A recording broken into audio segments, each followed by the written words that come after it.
जय जय रघुवीर समर्थ. समर्थ म्हणतात की पुण्य वाढल्यावर आपल्याला आनंद होणार आहे, सुख हे मिळणारच आहे. पण आपलं जर पुण्य संपल्यावर मात्र आपल्याला त्रास, दुःख आणि वेदना या 100% होणार आहे, तसं समर्थ आपल्याला ते सांगतात. बघा, त्या काळी समर्थ रामदास स्वामींनी श्लोक लिहूनच ठेवला आहे. श्लोक क्रमांक 14. जीवा कर्मयोगे जनी जन्म झाला, परी शेवटी काळ मुखे निमाला.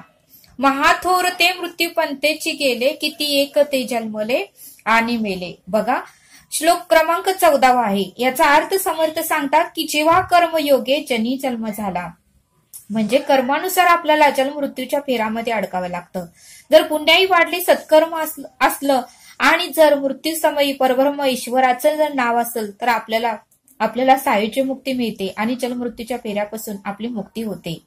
पण जर आपलं जर पाप भरपूर वाढलं, पण ते पाप पुन्हा फेडण्यासाठी पुन्हा आपल्याला या धर्तीवर जन्माला यावं लागतं.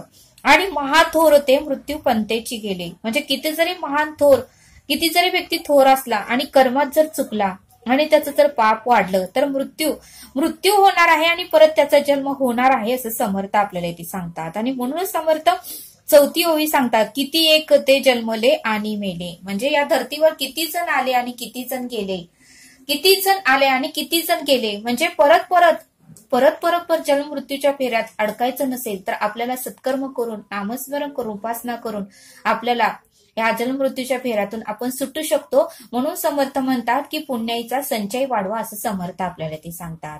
बघा म्हणले समर्थ, आजकाल म्हणले ज्या आई वडिलांनी मुलांना जन्माला घातलेलं असतं तेच मुलं आई वडिलांचं परत ऐकत नाही. आई वडील काहीतरी अपेक्षाने आपल्या मुलांना जन्माला घालतात, त्यांना संस्कार देतात. का तर ते म्हातारपणी आपला सांभाळ करतील, आपल्याला आधार देतील, आपल्याला काही कमी जास्त झालं तर ते बघतील. पण आता मात्र या युगामध्ये फार फार वाईट कंडिशन आहे, असं समर्थ आपल्याला ते सांगतात. द्वापार युगामध्ये, त्रेतायुगामध्ये जरा उत्तमाचं होतं, पण आता कलियुगामध्ये मात्र मुलं हे फार स्वार्थी होत आहेत आणि फक्त आपला स्वार्थ बघत आहेत. आपलं सुख कुठं आहे, मला कुठं सुख मिळेल एवढंच बघतात. आपल्या आई वडिलांना आपल्याला मोठं करण्यासाठी, आपल्याला शिक्षणासाठी किती त्रास सहन करावा लागतो याचा ते थोडा सुद्धा विचार करत नाही. बस मी आनंदित आहे ना, मी सुखी आहे ना, मी उत्तमाचे आहे ना, मला उत्तमाचं पैसे मिळतात ना, मला उत्तमाचा कोर्स झालाय ना, मला पगार मिळतोय ना, मीच माझ्यासाठीच खर्च करणार, असं मुलं स्वार्थी झालेली आहेत. थोडा सुद्धा आई वडिलांचा विचार करत नाही आणि यामुळेच पाप संचय वाढतो आणि मग पुण्याई कमी होते मुलांची, असं समर्थ आपल्याला ते सांगतात. आणि म्हणून समर्थ म्हणतात, पुंडलिकाने काय केलं, पुंडलिकी अगोदर तसाच वागत होता. पण ज्यावेळेस मात्र त्याला खरा खोटा चांगल्या वाईटाची, खरं खोटं चांगलं वाईट पाप पुण्य याची तेव्हा त्याला जाणीव झाली, त्यावेळेस मात्र पुंडलिकाने ते सर्व पाप सोडून दिलं आणि आपल्या आई वडिलांची सेवा करू लागली.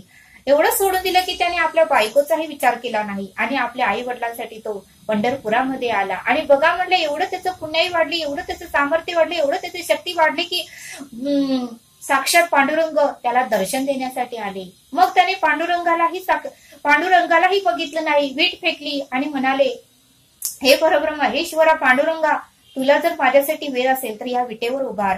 मी माझ्या आई वडिलांची सेवा करत आहे, मी त्यांचे पाय दाबत आहे आणि त्यांची पूर्ण सेवा झाल्याशिवाय मी तुझ्याकडे लक्ष देऊ शकणार नाही. बघा, तरीही पांडुरंग त्या विटेवरच थांबले जोपर्यंत पुंडलिक आई वडिलांची सेवा पूर्ण करत नाही तोपर्यंत. मग ज्यावेळेस त्या पुंडलिकाने आपल्या आई वडिलांचे पाय चेपले, त्यांना काय हवंय काय नको सगळं काही बघितलं आणि मग मात्र पुंडलिकाने परब्रह्म ईश्वराकडे पाहिलं आणि ईश्वराचं दर्शन घेतलं. बघा म्हणले समर्थ, तेव्हापासून हा पांडुरंग विटेवरच उभा आहे, असं समर्थ आपल्याला ते सांगतात. म्हणून समर्थ म्हणतात की सहजासहजी परब्रह्म कोणाला तरी भेटायला येतो का, पण पुंडलिकाला भेटायला त्याच्या घरी गेला, असं समर्थ आपल्याला ते सांगतात. आणि म्हणून समर्थ म्हणतात की पुण्याईचा संचय वाढवा, आपल्या आई वडिलांना कधीही दुखवू नका, कारण त्यांचे ऋण आपण या जन्मात नाही तर 7 जन्मात फेडू शकत नाही, असं समर्थ आपल्याला ते सांगतात. ज्या आई वडिलांनी आपल्याला लहानाचं मोठं केलेलं असतं, उत्तमाचे संस्कार दिलेले असतात, त्या आई वडिलांना जर आपण विसरलो आणि त्यांना जर त्रास दिला तर आपलं पाप वाढणार आहे, असं समर्थ आपल्याला ते सांगतात. आणि म्हणून समर्थ म्हणतात की पुण्याईचा संचय आपल्याला वाढवता आला पाहिजे, असं समर्थ आपल्याला ते सांगतात. आणि ते समजावून सांगण्यासाठी समर्थ आपल्याला एक छोटासा बोध सांगतात. समर्थ म्हणतात की एक मुलगा होता आणि तो आणि तो आपल्या आई वडिलांची सेवा करत होता. त्याला कालांतराने त्याची आई हे जग सोडून गेली होती. त्याला फक्त बाबाच होते, वडीलच होते. आणि त्याचे वडील जवळजवळ त्याच्या वडिलांचं वय हे 73 होतं आणि ते खूप थकले होते. त्यांना जास्त काही काम होत नव्हतं. त्यांचे हात थरथर कापायचे, पाय थरथर कापायचे. पण मुलानं मात्र आपल्या वडिलांची पूर्णपणे सेवा करायची ठरवली. वडिलांना काय हवाय नकोय सगळं काही बघत होता. आणि त्याच्या वडिलांना तरुणपणी बाहेर हॉटेलमध्ये जायचं, जेवण करायचं हे त्यांना फार आवडत होतं. त्यावेळेस त्या मुलानेही ठरवलं की आपल्या वडिलांचा उद्या वाढदिवस आहे, आपणही त्यांना हॉटेलमध्ये घेऊन जाऊया, आपणही त्यांना काही आवडीचे जेवण त्यांना देऊया, काय त्यांना हवं आहे काय नको आहे ते सगळं काही आपण त्यांना बघूया. आणि मग मात्र मुलाने ठरवलं की आता आपण आजचा दिवस आपल्या वडिलांसाठी घालवायचा. आणि त्याने मग पूर्णपणे 1 दिवसाची सुट्टी काढली. आपल्या वडिलांना घेऊन तो 5 स्टार हॉटेलमध्ये गेला. पूर्ण 1 दिवसाची सुट्टी काढली. आपल्या वडिलांना घेऊन तो 5 स्टार हॉटेलमध्ये गेला. आणि 5 स्टार हॉटेलमध्ये गेल्यानंतर तेथे जे काही वडिलांना आवडते ते सर्व काही पदार्थ त्यांनी मागवले आणि दोघं मिळून जेवायला बसले. आणि मग मात्र वडिलांचे हात थरथर कापत होते आणि त्यांना त्यांचे पायही थरथर कापत होते. त्यांना तर नीट जेवताही येत नव्हतं. आणि जेवण करत असताना त्यांचं बरंच काही अन्न हे शर्टावर पडलं आणि बरंच काही तोंडालाही खरकटं लागलं. आणि मग मात्र त्यांनी चमच्याने जेवायचं ठरवलं. चमचाही घेतल्यानंतर तो चमचाही त्यांच्या हातामध्ये नीट बसना. वय झाल्यामुळे त्यांचे हात थरथर कापत होते आणि तो चमचा त्यांच्या हातातून खाली पडला. आणि मग मात्र सगळे काही हॉटेलमध्ये जे काही कस्टमर आले होते त्यांचं लक्ष फक्त त्यांच्या टेबलकडेच गेलं, त्यांच्या मुलाकडे आणि त्यांच्या वडिलांकडे. ते दोघं जे बसले होते टेबलकडे त्या टेबलकडे सर्व लोकांचं लक्ष गेलं.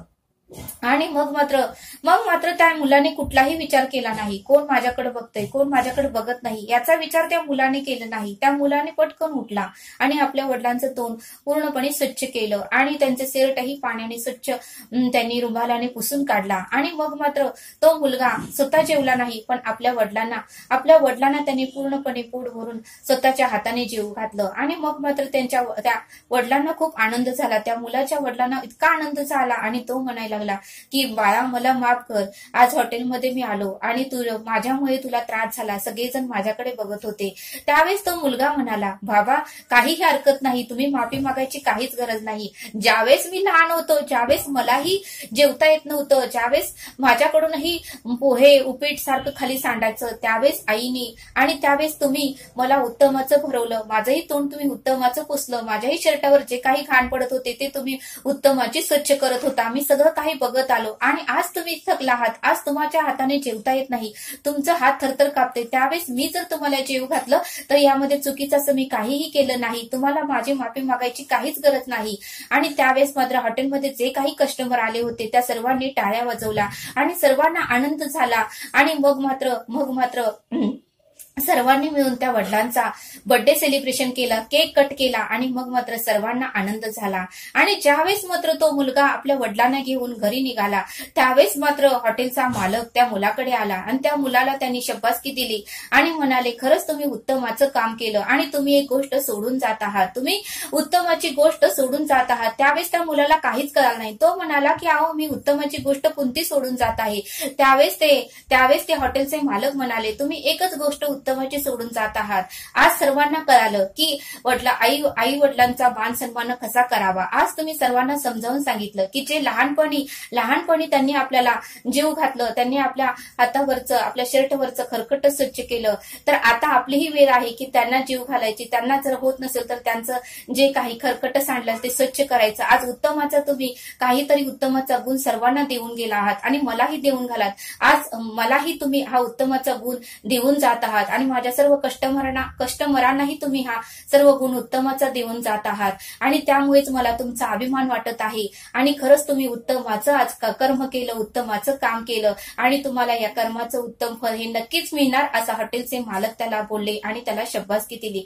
बघा म्हणले समर्थ, या बोधातून आपल्याला हे शिकायला मिळतं की लहानाचं मोठं आपण लगेच होत नसतो, त्यासाठी खूप त्रास वेदना सहन केलेल्या असतात. त्यामुळे आई वडिलांना एका क्षणामध्ये विसरून जाऊ नका, त्यांचीही सेवा करा. कारण आज आपण तरुण आहोत पण कालांतराने आपणही म्हातार होणार आहोत, कालांतराने आपलेही दात पडणार आहेत, कालांतराने आपलेही केस पांढरे होणार आहेत, कालांतराने आपलं शरीरही आपल्याला साथ देणार नाही. त्यावेळेस आपण जेवढा त्रास त्यांना दिलेला असतो तेवढाच त्रास आपल्यालाही म्हातारपणी होतो. म्हणूनच पेरलं ते होतं. त्यामुळे आताच आई वडिलांची सेवा करा, त्यांचा मान राखा, त्यांचं बोलणं त्यांना उद्धट बोलू नका. ते जे काही सांगतात ते उत्तमच सांगतात, कारण त्यांनी अनुभव घेतलेले असतात. त्यामुळे ते आपल्या मुलाचं वाईट व्हावं असं कधीही त्या आई वडिलांना वाटत नसतं. त्यामुळे आई वडिलांनाही उलट उत्तर देऊ नका आणि त्यांनाही आनंद मिळेल असंच वागा, असं समर्थांनी आपल्याला या बोधातून समजावून सांगितलं.